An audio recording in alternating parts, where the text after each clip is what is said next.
Hi guys, Jay here from Notion Family. I just wanted to take you through our food trial template. The food trial template is for anyone that is introducing one food at a time on top of their safe foods. So it can be for infants and toddlers who are having trouble with food introduction and you are trying to trial foods, multiple foods being introduced on top of safe foods and just sort of doing one at a time. And it's also for those who might be doing allergy testing. So you've had a reaction to a bunch of things and you're not sure what, and you are introducing one food at a time on top of your safe foods. So let's have a little look at it. The template allows you to plan for future trials and set out exactly what you want to be trialing. So you can plan for that. There is a timeline plan just here, and you can either use this or you can use a calendar view if you don't have the timeline feature, and it looks just as good. I'll show you just to be able to see exactly what you're going to be doing and what weeks. The timeline feature is smaller and I like it, but it's either way, it's great. You can drag this around, you can drag it around on the calendar too, and you can change your dates and things. So that's really good for planning. And then you've got a list of all the foods that you are either going to introduce or have introduced, and a whole bunch of details about them so that you can look back on the history of your trials, and you can also plan how you're going to do future trials. So let's go back up the top. Basically, we have a home page that allows you to look at the food that you're trialing this week and just click into that, so you're not having to, jump around on a, page too much. So adding things in is quite easy. You're just going to add the name of what you're having, and then perhaps you want to put a type or a brand. You can use a start and end date, which is great if you're using the timeline or even a calendar.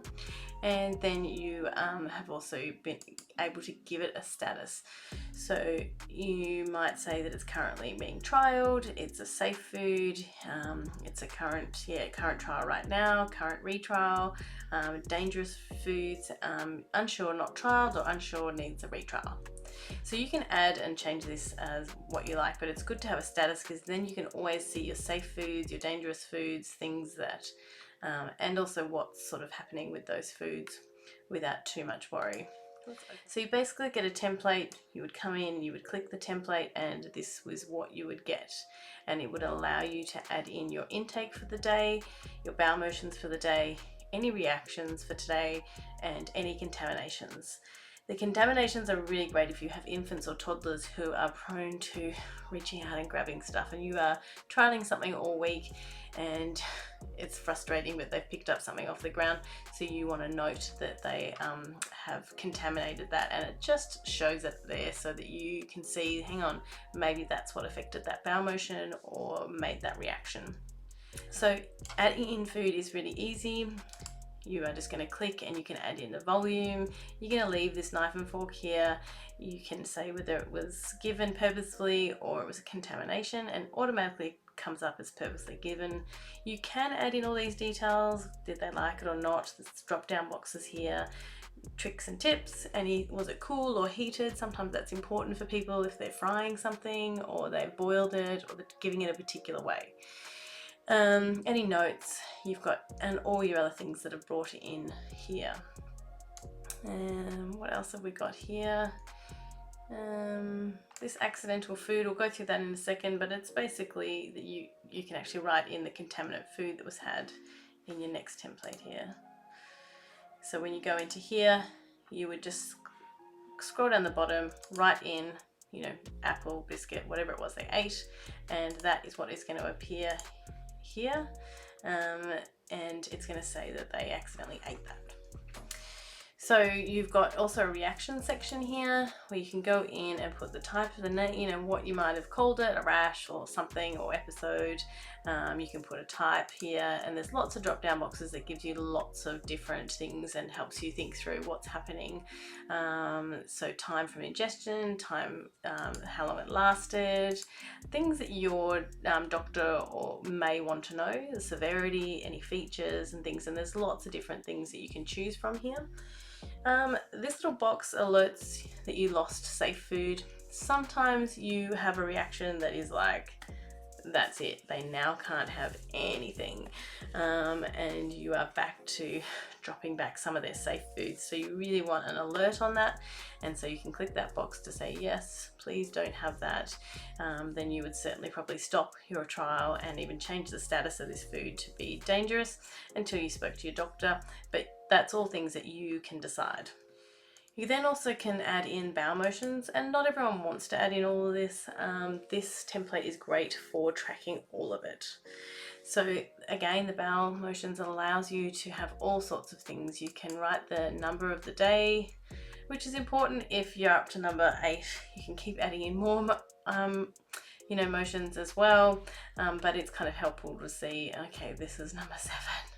And what did it look like? We use the Bristol stool little feature here, and that might not suit you, but this is what we use to describe the feces, and it's really helpful for the doctors to know. Then there's a whole bunch of other information you can give or not give. Were they continent? How much urgency was there? Comfort level, time it took on the toilet. You might be dealing with a non-verbal person, and they may say, they might be sitting there for a long time. You might want to change that. Of course, if it's in the nappy, you might see that they've been straining for hours. So you can change all that to suit you. Smell, colour, and again, all these drop down boxes, any other features, was there any blood, food, fat deposits, all those lovely things that you have to deal with, any external issues. So the beauty of this template is it's all already here. I'm a nurse, so I have tried to cover absolutely everything, but it's not a medical document. It's really just things that I'm adding from some of my experience and some of my family's experience with babies and things as well, who have had lots of issues.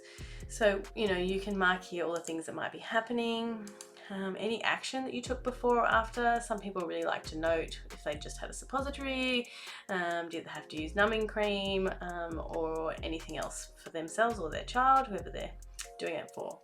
And then was there any action taking post as well? That's very similar, lots of different options there. Did you have to use heat packs? How sore were they? You can add a picture here, or you can just pop it down the bottom. That's not for everybody, but some people, really like, oh my gosh, I've got to show my doctor that one. So you can add it in there. You can add it just as a file, so no one really has to see it unless they click on it, or you can pop it down the bottom here. So this is able to track everything just for one day. Then you can go down and you can see this week, and you can see it all in a little chart here. And then you can also go into a history section. There's also a section here where you can add any reaction pictures. Can be helpful if you just label this a dangerous food, and you've got really bad nappy rash or some other problem that's happened. You can take a picture just so that next time you can remember, oh, that's right, that was that food that gave that rash. That can be helpful to chuck in some images there. So in the history section, you get to see everything. You might be doing a retrial and you want to remember what happened last time, or you want to show your doctor what happened this time. It's just a really good way to have a look at everything.